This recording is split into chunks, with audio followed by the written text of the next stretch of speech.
crazy and busy, but I'll get it done this afternoon. So the Chinapas, the floating gardens, these are so cool. This is probably my favorite part about the Aztecs. I know everyone's like, Mr. County loves sacrificing. And yes, sacrificing students is a great fun activity to do, although a little messy. The Chinapas are what's really cool here. Now, the Aztecs are going to build these floating gardens because remember, Tenochtitlan, it's in a swamp. So it's not like it's a full, like, oh, I'm just going swimming here and it's nice. It's not like it's fully dry land. It's marshy and gross and terrible. It's like when you step your foot in there and then your foot sinks in and then like your boot leaves with it. Then you're like, now I just have one shoe. Don't I look silly? Not that that's happened to me or anything. So, with this, you need to have a general idea how it's constructed, but you don't need to like have all of the nitty gritty details. But the idea is they start digging these canals out of the swamp and taking the mud, and they put that mud on top of woven mats made from reeded plants, straw, things like that. Now, what's really cool is they go and do this and then tie them to trees. So it's they're not necessarily floating; they're anchored by the tree. So almost think of like a trampoline kind of thing business here, but with all the mud on there. And we know the mud is going to be so awesome for farming because we've talked about this sort of thing before. Remember silt, and of course those little fine particles there. That is all of the goodness because that's where the decomposed plants are, decomposed animals that have been in there, all the fishy poop, all that stuff that you're like, ew. But guess what? Great for growing plants. And they would go make these artificial islands. Hey there, good to see you, darling. And they would make them, tie them to the tree so they wouldn't go float away or sink.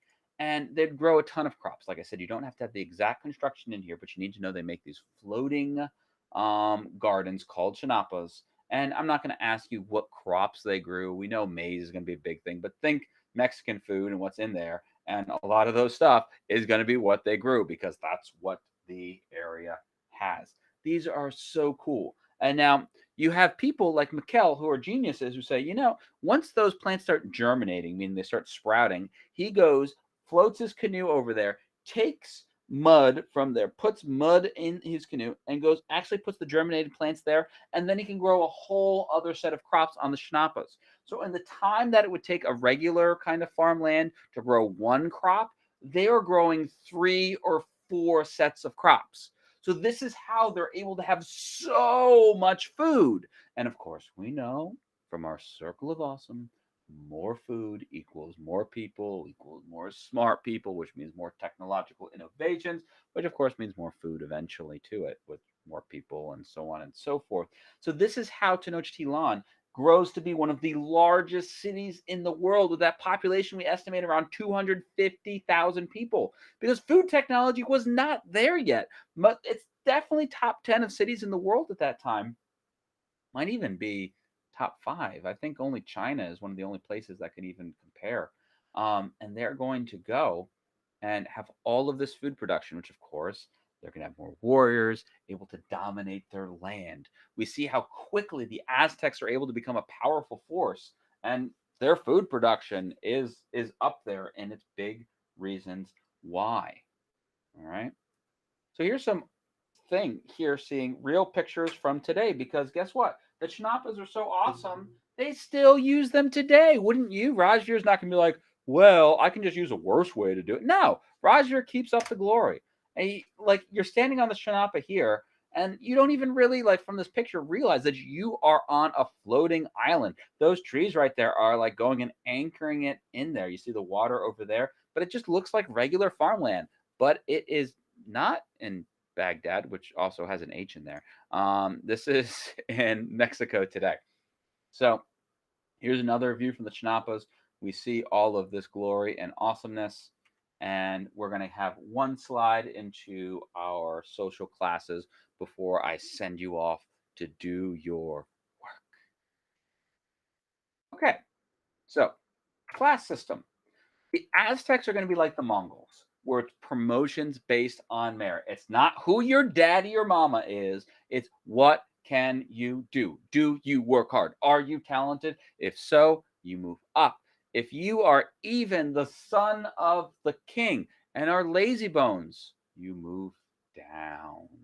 which is kind of awesome that we have it. Oh, I see. That's what you're saying. Yeah, Baghdad was humongous back then until the Mongols came and wrecked it in 1258. Thank you. I apologize for not understanding what you're getting at, sir. Thank you for your clarification. I appreciate you. He's so getting bunny ears when I see him tomorrow, by the way. Don't worry, you'll never see it coming. All right.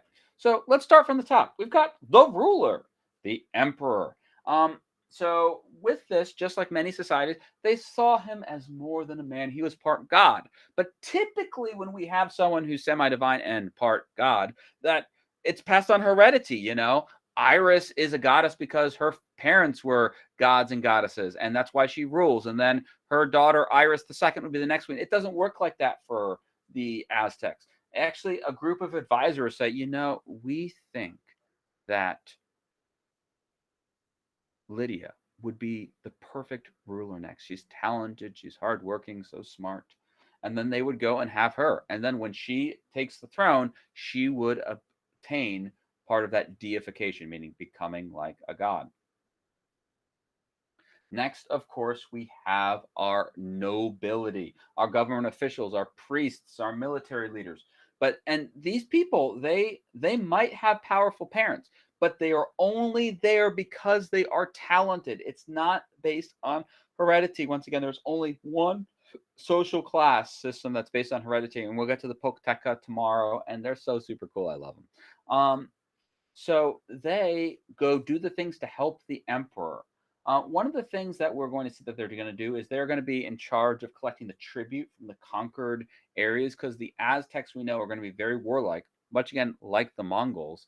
And they are going to go and preside in government positions, make sure that the bear fields are paying all of their tribute, giving their warriors so that they can be sacrificed. Hayden is going and doing judging and stuff like that. Priests, just like the Mayans, are going to have tremendous influence and power, because remember, the Aztecs believed that the gods had daily aspects of their life that they contributed to. And so, with that, they're constantly going to be seeking the gods' approval, seeing with priests, like, what should they do.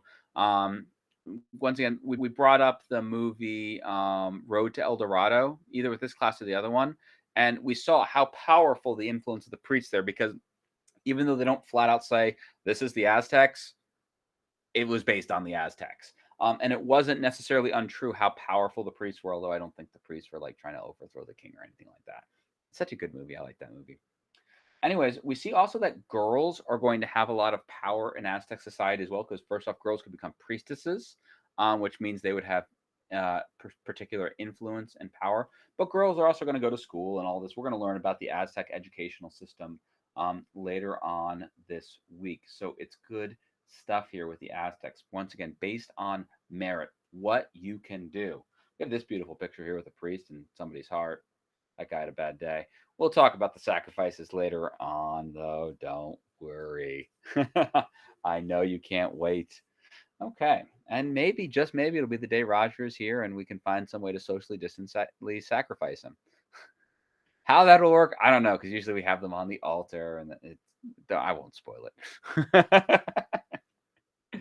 So that's going to be our notes for the day, my cherubs. So I'm going to hit stop on the recording. Do we have any questions?